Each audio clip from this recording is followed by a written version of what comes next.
Welcome to the Slop Farm. Enjoy the video. You start by protecting the room and softening the adhesive.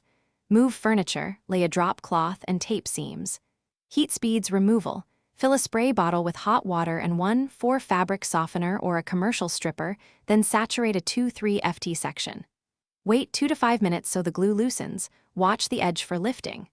Once done, use a wide plastic scraper at a 30 degrees angle to lift softened glue. Work methodically to avoid gouging the drywall surface.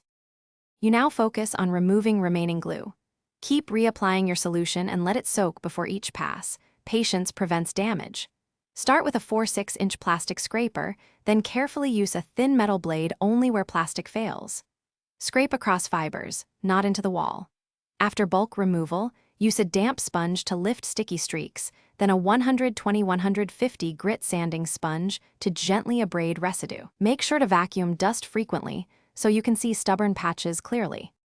You finish by cleaning, repairing, and preparing the wall for paint. Wash the surface with mild detergent, rinse, and allow complete drying. Inspect for gouges, apply joint compound to dents, let set, then sand smooth and prime.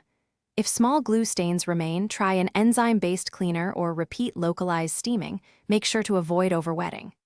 Troubleshooting tip: if the dry wallpaper tears repeatedly, stop scraping, let the adhesive soak longer, and switch to light sanding once dry to prevent further damage. Thanks for watching. Consider subscribing if we helped you today.